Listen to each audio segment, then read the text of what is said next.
On today's podcast, basically, what it boils down to is you'll learn 8 more colloquial expressions so that you can sound more like a native speaker. Welcome to Aprender Inglés con Reza y Craig.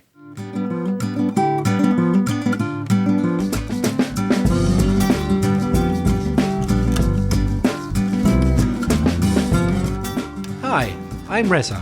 And my name's Craig. And with nearly 50 years of teaching between us, we'll help you improve your English and take it to the next level. How are you doing, Craig? I'm doing very well. I'm very excited to be podcasting again with you this week. I'm enjoying the weather here in Valencia.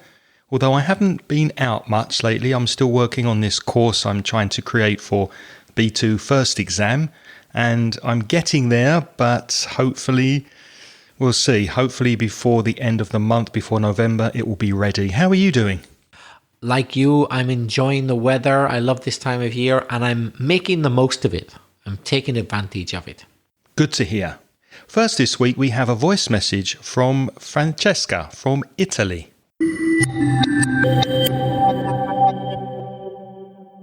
Hello, Reza and Craig. I am Francesca from Italy. Actually, I live in Naples, which is a wonderful city, of course, and I hope you have already visited it. But if you haven't, I strongly recommend you to give it a go. Well, I set my mind to making the Cambridge exam, CAE, as soon as possible. So I'm trying to make the most of my spare time. And I would like to thank you for your big work. And I like your podcast very much, not only because of their content, but also because of your voices, because I found your voice is both charming, to be honest. Well, now I'm watching Squid Game, which is a new TV series from Netflix, and I would like to know your opinion about it because it's a well-known TV series which covers strong issues. Well, anyway, thank you very much and a big hug. Take care. Bye.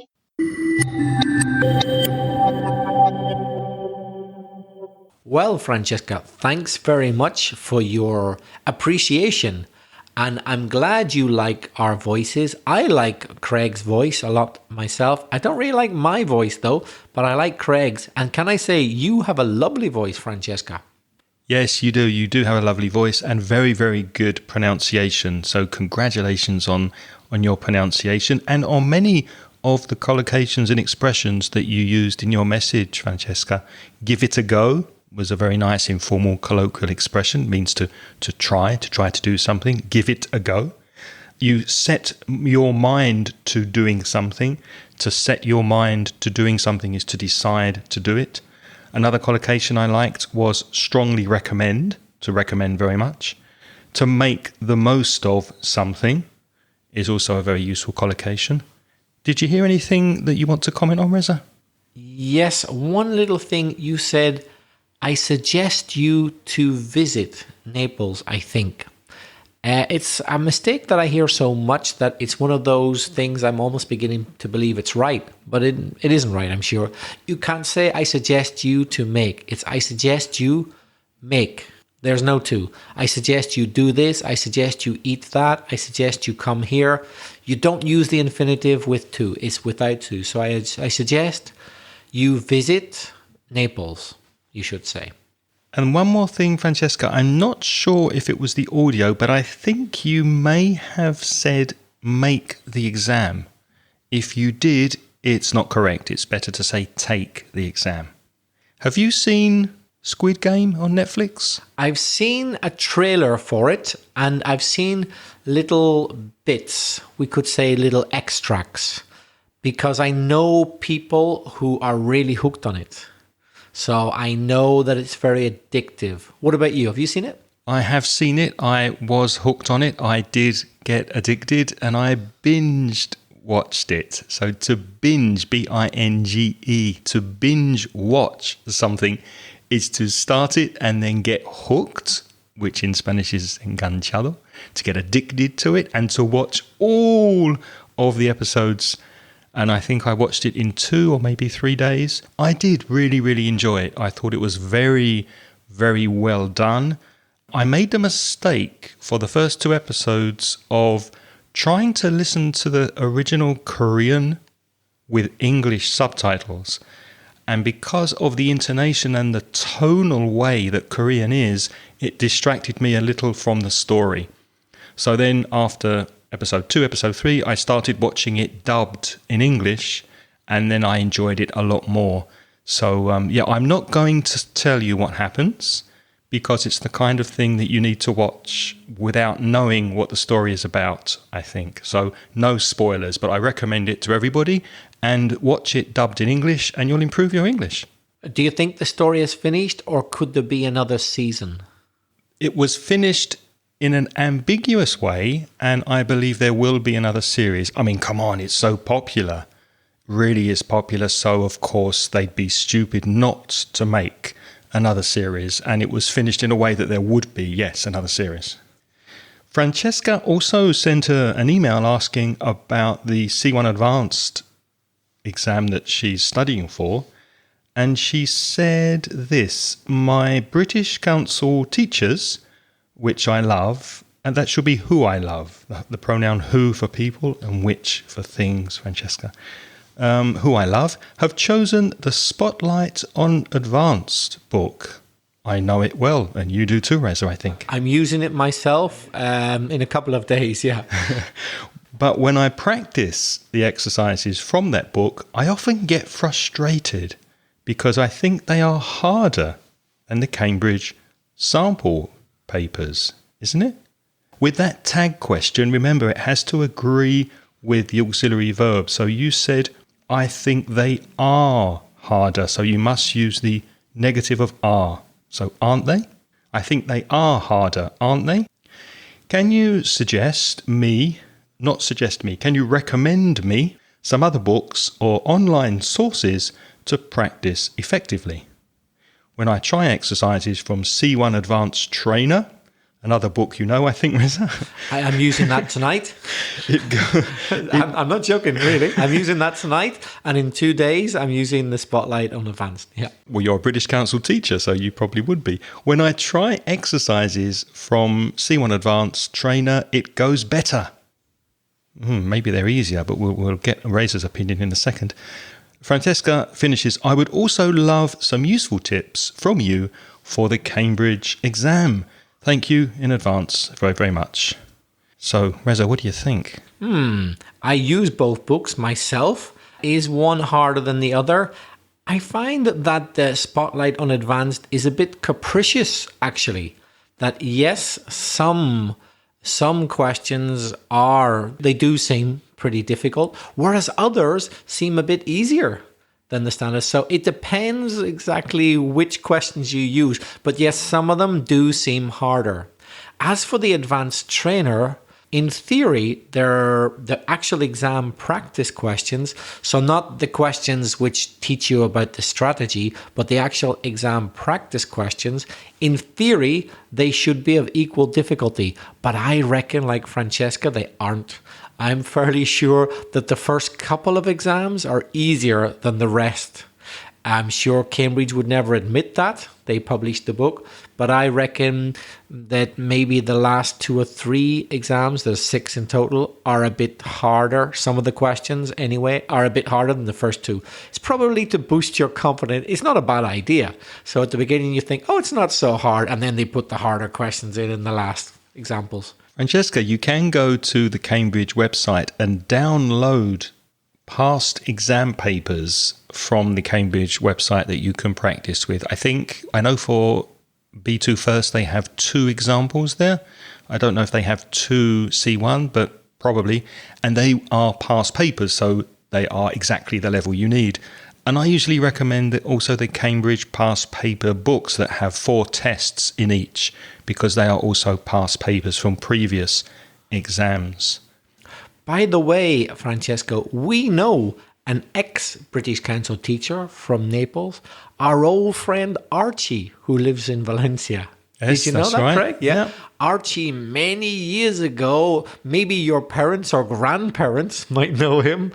Archie Mackenzie, he taught in Naples. Oh, I guess we're talking the 1980s or possibly the 70s.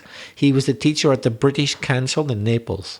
There are also links that I've put in the show notes to this episode for flojo.co.uk and examenglish.com. Both of those websites have pretty good practice tests for the C1 advanced exam. Go to inglespodcast.com/391 to see those links.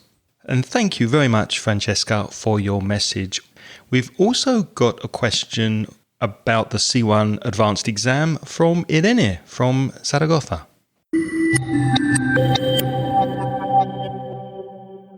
Hello everybody, this is Irene from Zaragoza.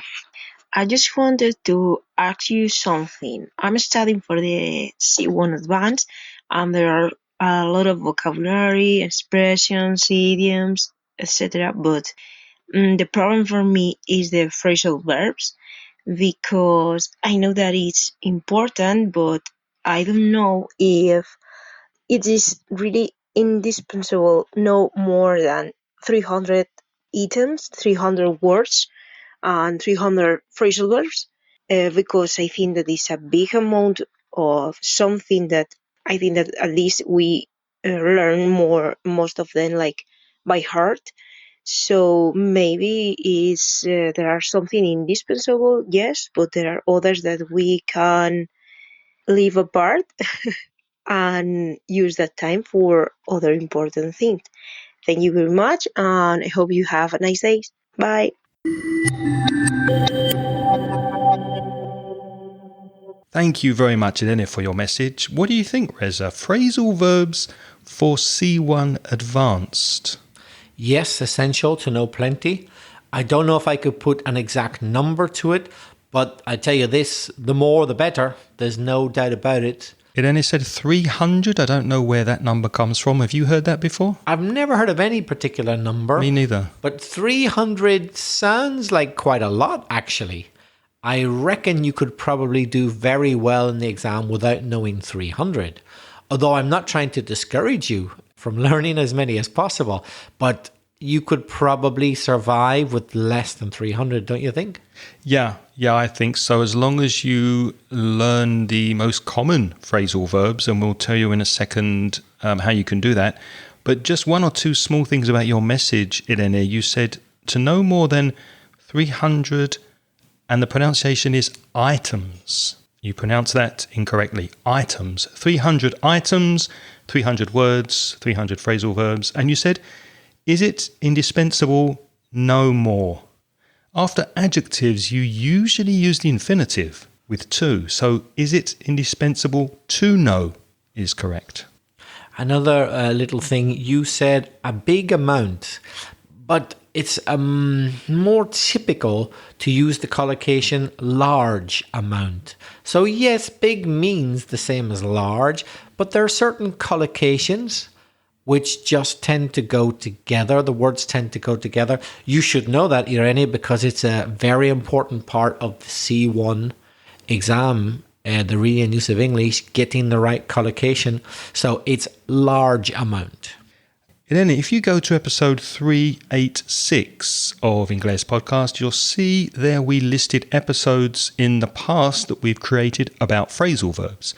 So you can listen to podcasts that speak about the 20 most common phrasal verbs we use regularly on a daily basis. So I suggest listening to those podcasts, and that will give you a really good idea of the ones you should know. And I'm sure you know most of them already. And then you can make a nice list of the ones you need to learn. So go to inglespodcast.com/386 to find that list of episodes, or just go to the search box on inglespodcast.com and write in the search phrasal verbs, and you'll see a list of episodes that we have created that have phrasal verbs in them. By the way, Irene, you did use a phrasal verb to leave apart, but actually it wasn't quite right. You should have said to put to one side. Yeah, dejar aparte, right? To put to one side is the right expression.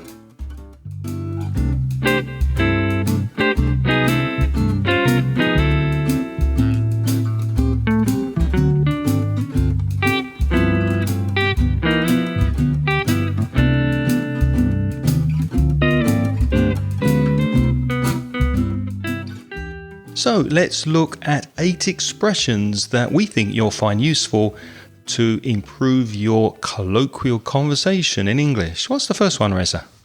The first one is the one we used in the introduction to this episode, what it boils down to, or what it comes down to. And it means what is most important, or the basic aspect. Can you think of a few examples, Craig? For example, I think what teaching English boils down to is communication. That's basically what we're doing. We're focusing on small pieces of language and using it in conversation. That's what English teaching boils down to. Can you think of another example? Yes, a lot of people think that everything is related to money. So people might say that what they want boils down to, comes down to just one thing, money. Always goes back to money. It boils down to one thing. Reza, when you teach English before the class, when you start your class and your students arrive, do they arrive all together or do they arrive in dribs and drabs? Nearly always, unfortunately, in dribs and drabs. So not at the same time. No, they're small amounts, small numbers that come in, but not together. We'll have one or two come in, then for a minute, nobody, then another one, then 10 seconds, another 3, then nobody for 3 minutes, then 2 more come in. So it happens over a period of time and not in a fixed way, not like one every minute, but there's longer periods with somebody coming in and shorter periods. Not very organized. So in Spanish, you might say trozos or pedazos if you're a Spanish speaker, small amounts that come or happen over a period of time. Another example, during the summer months, we received feedback and comments from you in dribs and drabs. So one week, one comment, the next week, another comment, not all together, in dribs and drabs. Or imagine there's an election in your country and you're very interested to know who's going to win the election, and you might be watching TV. Well, the election results, they might say, are coming into the studio in dribs and drabs as the vote is being counted. So not every election or polling station gives their results at exactly the same time because they count the votes at different speeds. So the votes come in dribs and drabs. At the beginning of the year, I lent Reza some money because he's a poor English teacher, but he can't afford to pay me back all the money together. So he's paying me back in dribs and drabs. That's true for all English teachers, by the way. If you want to speak about all of something or everything, you can use the expression the whole 9 yards. For example, when I was little, when I was a child, my family always had lots of pets. They had dogs, they had cats, mice, hamsters, fish, they had rabbits, the whole 9 yards. Everything they had. Or imagine I've just had a really, really elaborate meal. I might say, oh, what a fantastic meal. 5 types of canapes, 2 starters, fish course, meat course, 3 types of dessert, 4 types of wine, Cuban cigars afterwards with a 20-year-old scotch. The whole 9 yards, absolutely everything, all the special and extra added bits, all of it. The whole 9 yards. I hope you're not expecting the whole 9 yards when we have lunch today after the podcast. Well, I'm not expecting Cuban cigars and scotch because I have to go and teach my class later with the advanced trainer book, Francesca. So just a nice starter, a main and a dessert would be most appreciated. Reza, have you heard the expression the whole hog? Yes. Very similar, isn't it? Yeah. To go the whole hog. Hog is a big pig. So to go the whole hog or the whole hog is a very similar expression. The whole 9 yards, everything. Would you say one is more popular in America and one in Britain? Probably the whole hog. No, the whole 9 yards would be more popular in America, I'm thinking. And they would also say the whole shebang as well. And in the UK, maybe we'd say lock, stock and barrel, perhaps. Ah, that's another good one. An expression you may have heard of in regards to is quite formal. In regards to taking notes for an exam or as for taking notes for an exam, but maybe you're not so familiar with the expression when it comes to. So when it comes to is used to identify the specific topic that's being talked about. For example, when it comes to taking notes for an exam, I'm old school. I use pen and paper. And when it comes to pizza, I like lots of cheese. Me too. By the way, don't confuse this expression when it comes to with the first one we mentioned, which was what it boils or comes down to. So, what it comes down to is not the same as this, which is when it comes to, all right? Not the same expression. So when it comes to, in regards to, or as for. When it comes to speaking Spanish, I'm fairly fluent, but my grammar is terrible. Craig, you see that beautiful woman over there? Is she looking at me, Craig? In your dreams. Ah, Reza, do you think my Spanish grammar will ever be good? in your dreams, mate. In your dreams, what does that mean? So that's our next expression. In your dreams, when you think that somebody wants something and it's never going to happen, they're never going to get it. That beautiful woman looking at me, no. Craig using the subjunctive perfectly without a mistake ever. In your dreams, mate. It's not going to happen. I've always wanted to have an Aston Martin. Do you think I'll ever buy one? In your dreams. Not as an English teacher. No. In your dreams. You're dreaming. It's not going to happen. Reza, do you think many people are listening to us as we speak?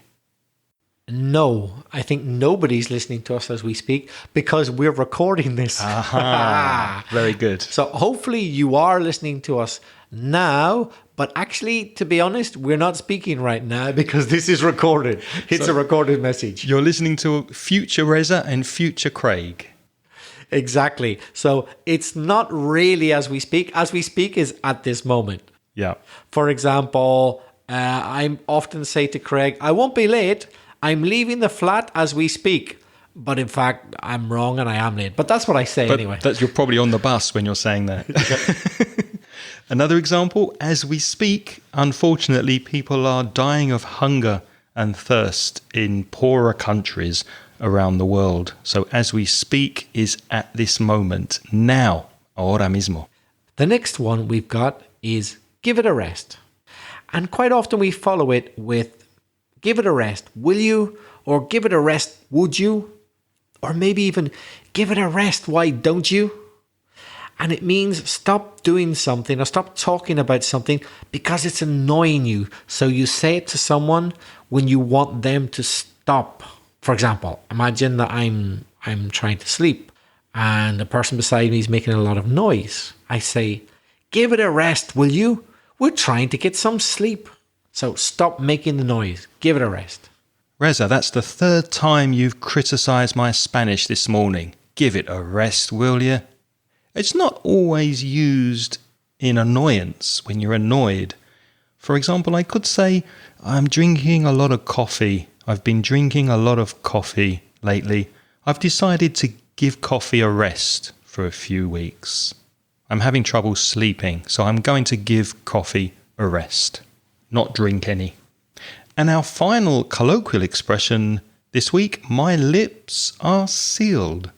My lips are sealed. To seal something is to close it. S-E-A-L. For example, you seal an envelope before you send it.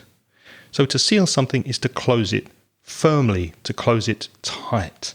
And if your lips are sealed, you're keeping a secret. You keep something to yourself. You keep it between you and one other person. Can you think of an example? Well, you said to keep something between two people. Craig, between you and me, I heard that your friend Bill was arrested for indecent exposure. Yes, he was, but don't tell anyone. It's a secret. Please don't tell anyone. So it's between you and me. He wants me to keep this to myself. He wants my lips to be sealed. Reza, don't tell Angeles that I had 6 cookies this morning. I'm supposed to be on a diet. My lips are sealed. And don't tell anyone you saw me downloading pictures of Mickey Mouse from the internet. Don't worry, my lips are sealed. There's a similar expression which is a bit strange. Mum's the word. Mum's the word. Can you keep a secret? It's a scandal about Frank's ex-wife. Mum's the word, Reza. You can trust me. So mum's the word is a very strange expression. It's nothing to do with your mum. It just means my lips are sealed. I'm not going to tell you a secret. So all of these expressions are similar. My lips are sealed. Keep this to yourself. Between you and me, and mum's the word. You're keeping a secret. So what have we learned this podcast? Let's go back to revise the expressions we've spoken about. What was the first one, Reza? The first one was what it boils down to, or what it comes down to. And it means what's the most important, what's the basic aspect. Number 2, in dribs and drabs, small amounts that come or happen over a period of time. The third one is the whole 9 yards. Or some people would say the whole shebang. And in the UK, they might say the whole hog, which means all of it, everything, no limits, no restrictions. Number 4, when it comes to, similar to, in regards to, or as for. When it comes to pizza, Reza likes lots of cheese. The next one was in your dreams. And you say it to someone whenever you want to indicate that you don't think there's any chance that it will ever happen. Like Craig perfecting Spanish subjunctive in your dreams. In your dreams, mate. Number 6 was as we speak. So at this moment, as we speak, people are enjoying lunch on terraces in Valencia. They're having lunch at the moment. Very often, when I say things about Craig's dubious connection to Mickey Mouse, he says, give it a rest, will you? That's our next one. Give it a rest. Would you stop always doing the same irritating thing? Just stop it. You've had enough. Give it a rest. And because I'm a good friend of Reza, I know lots of things about him. I know lots of things about Reza that you would really love to hear. But because he's a good friend, my lips are sealed. But we hope your lips aren't sealed because we want to hear your voice messages and we want you to practice your English. So send us a voice message, please. You can do that by going to speakpipe.com. That's speakpipe.com/Ingles podcast. Or if you want to write to us, you could send an email to craig@inglespodcast.com or belfastreza@gmail.com. And as usual, we remind you that you are more than welcome to visit the Mansion Ingles online store, where very soon we'll be having a special Black Friday and Cyber Monday sale. So on the 26th, 27th, 28th and 29th of November 2021, for those dates only, we're offering a 50% discount on all of our courses and products. Go to store.mencioningles.net. And as always, we'd like to thank all of you who are helping us by supporting this podcast on the Patreon scheme. That's Patreon. If you're interested, you could join the program for as little as a $1.20 donation every month. You get instant access to recent audio transcriptions. If you're interested, follow the link in the show notes to patreon.com/Ingles podcast.